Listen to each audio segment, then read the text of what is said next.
룻기 3장 말씀 함께 읽겠습니다. 룻의 시어머니 나오미가 그에게 이르되 내 딸아 내가 너를 위하여 안식할 곳을 구하여 너를 복되게 하여야 하지 않겠느냐. 네가 함께 하던 하녀들을 둔 보아스는 우리의 친족이 아니냐. 보라 그가 오늘 밤에 타작마당에서 보리를 까불리라. 그런즉 너는 목욕하고 기름을 바르고 의복을 입고 타작마당에 내려가서 그 사람이 먹고 마시기를 다 하기까지는 그에게 보이지 말고 그가 누울 때에 너는 그가 눕는 것을 알았다가 들어가서 그의 발치 이불을 들고 거기 누우라. 그가 네 할 일을 네게 알게 하리라 하니 룻이 시어머니에게 이르되 어머니의 말씀대로 내가 다 행하리이다 하니라. 그가 타작마당으로 내려가서 시어머니의 명령대로 다 하니라. 보아스가 먹고 마시고 마음이 즐거워 가서 곡식단 더미의 끝에 눕는지라. 룻이 가만히 가서 그의 발치 이불을 들고 거기 누웠더라. 밤중에 그가 놀라 몸을 돌이켜 본즉 한 여인이 자기 발치에 누워 있는지라. 이르되 네가 누구냐 하니 대답하되 나는 당신의 여종 룻이 오니 당신의 옷자락을 펴 당신의 여종을 덮으소서. 이는 당신이 기업을 물을 자가 됨이니이다 하니 그가 이르되 내 딸아 여호와께서 네게 복 주시기를 원하노라. 네가 가난하건 부하건 젊은 자를 따르지 아니하였으니 네가 베푼 인애가 처음보다 나중이 더하도다. 그리고 이제 내 딸아 두려워하지 말라. 내가 네 말대로 네게 다 행하리라.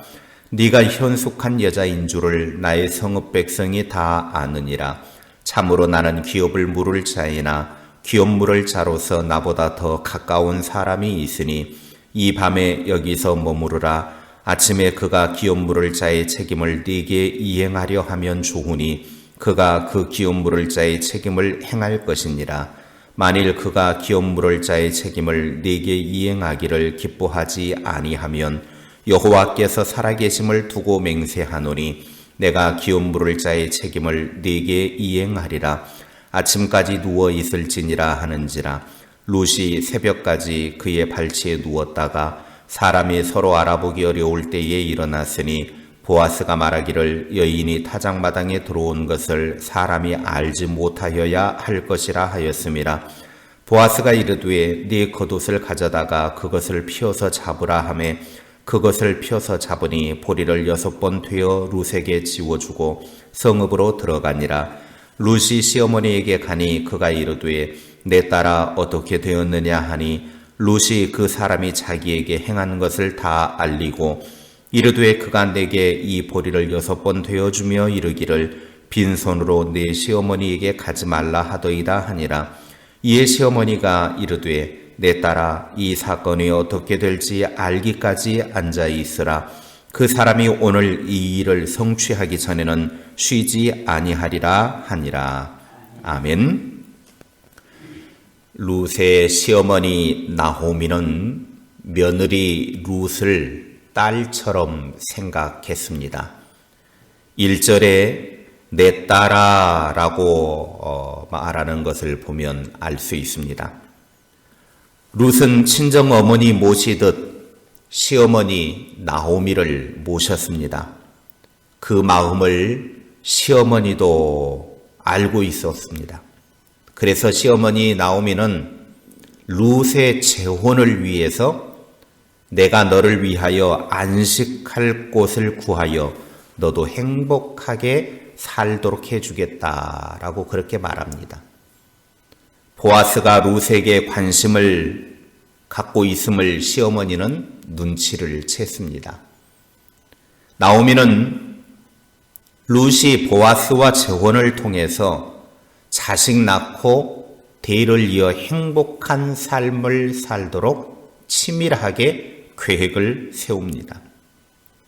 보아스가 친족 중에서 기업을 물을 사람이니 오늘 밤에 목욕 재개를 하고 보아스의 타작마당에 있다가 보아스가 잠자는 곳을 알아두어 보아스가 잠자리에 누우면 발치 아래로 들어가라는 것입니다. 룻은 시어머니의 말씀대로 다 행했습니다. 아니나 다를까 보아스가 보리타작을 마치고 먹고 마시고 마음이 즐거워서 곡식더미 끝에 눕자 룻도 가만히 그의 발치에 누웠습니다. 한밤중에 돌아 눕던 보아스는 자기 발 아래에 여자가 누워있는 것을 보고 깜짝 놀라서 물었습니다. 당신은 누구요? 룻이 대답합니다. 저는 어르신의 여종 룻입니다. 어르신의 품에 이 종을 안아주십시오. 어르신이야말로 저희 집안 어른으로서 저를 맡아야 할 분이십니다. 보아스가 대답합니다. 내 딸아, 네가 여호와께 복받기를 원한다. 지금 네가 보여준 마음씨는 값진 것이다. 두려워하지 마라. 그대가 바라는 것은 무엇이든지 다 들어주겠다. 그대는 정숙한 여인이라고 온 마을 사람들이 다 알고 있다. 내가 기업 물을 사람이기는 하지만 나보다 더 가까운 친족이 있으니 그 사람에게 물어서 기업을 물으지 않겠다고 하면 내가 기업 물을 자의 책임을 다하겠다. 그렇게 말한 후 보아스는 룻이 새벽까지 있다 아무도 모르게 조용히 빠져나가도록 친밀한 배려까지 해줍니다. 그리고 심지어 보리까지도 챙겨줍니다. 룻은 집으로 돌아온 후 있었던 일을 시어머니에게 자세하게 설명을 해줍니다.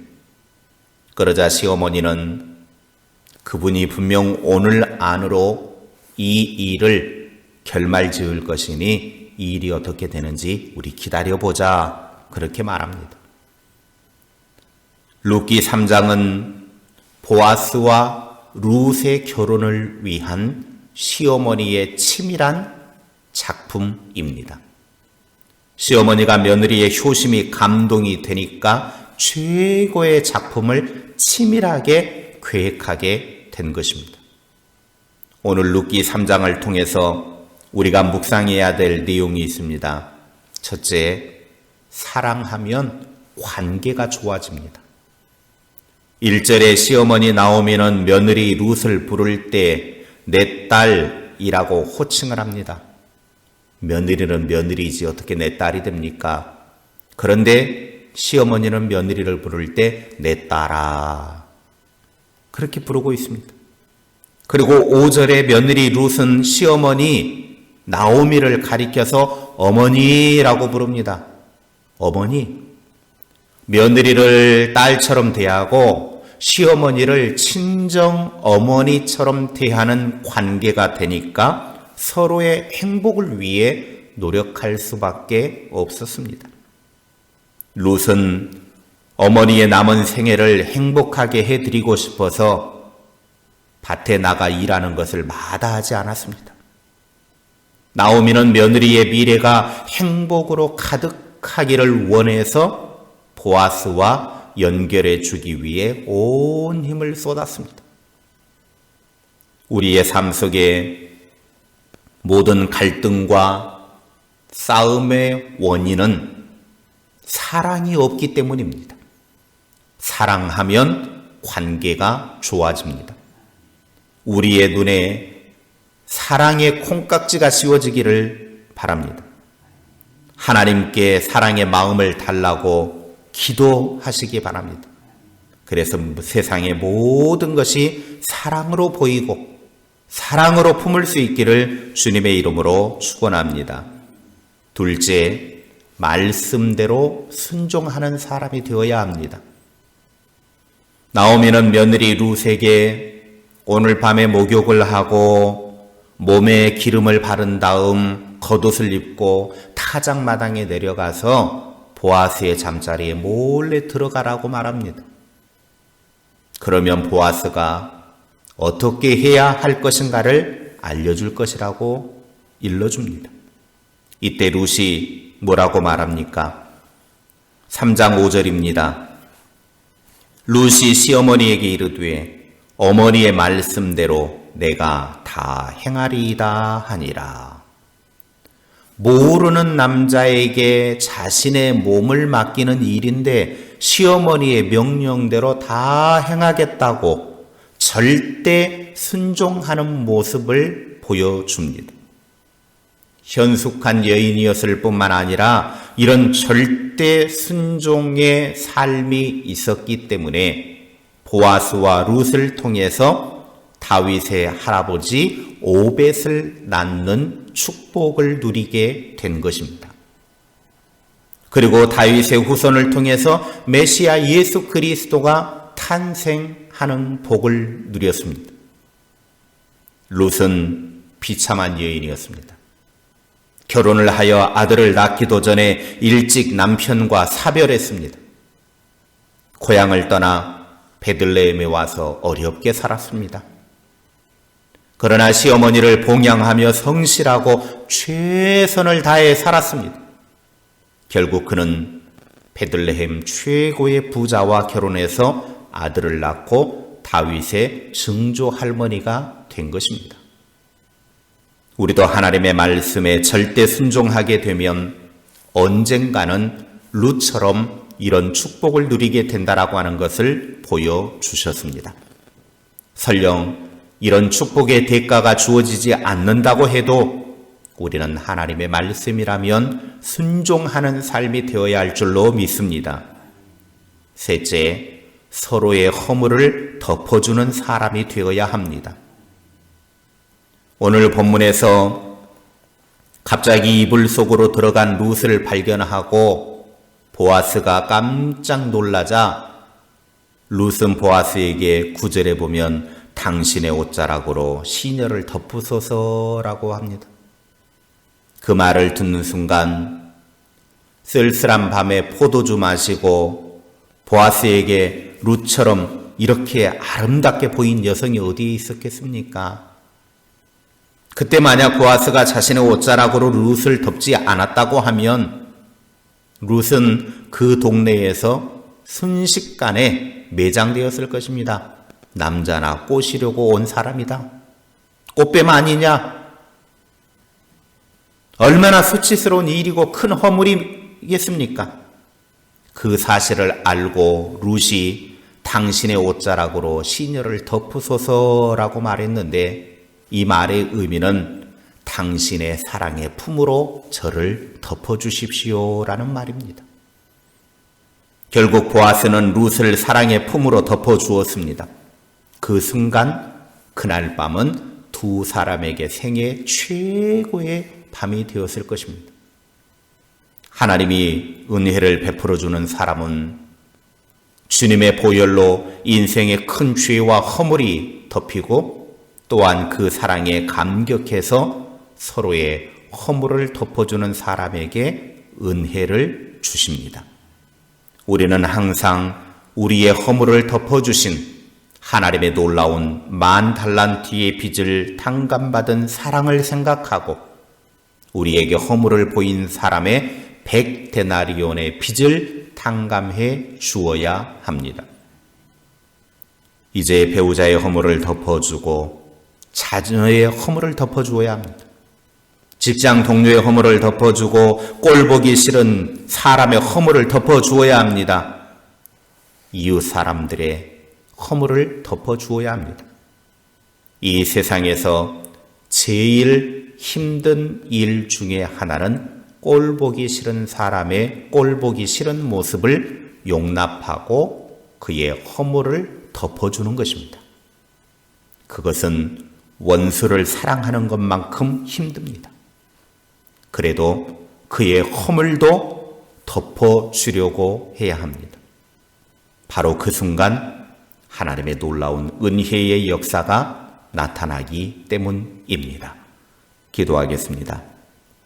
하나님, 우리의 삶 속에 사랑의 관계가 시작이 되면 그 사랑의 관계는 모든 것을 덮고 모든 것을 해결할 수 있습니다.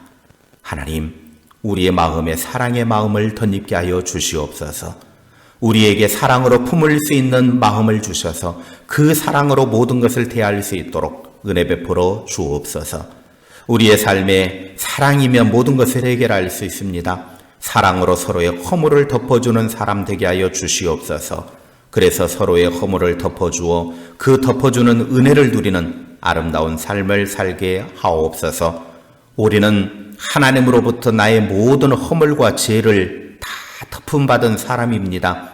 나의 허물을 덮어주신 하나님의 은혜를 받은 사람으로서 이제 이웃의 허물을 덮어줄 수 있는 사람이 되게 하옵소서. 우리는 늘 언제나 하나님의 말씀대로 순종하는 사람이 되어져서 하나님의 복을 누리는 신실한 주님의 사람들 다 되게 하옵소서. 오늘도 우리의 삶의 한복판에서 주님과 함께하는 삶을 누리게 하시고 주님이 우리의 삶의 중심이 되어서 그 주님이 원하시는 뜻을 이루어가는 축복된 삶이 되게 하옵소서. 우리의 삶 속에서 주님을 빼어버리면 우리는 아무것도 아닙니다. 주님을 우선시하고 주님을 증거하고 주님을 높이며 주님을 자랑하며 사는 복된 하루 되게 하옵소서. 예수님의 이름으로 기도하옵나이다. 아멘.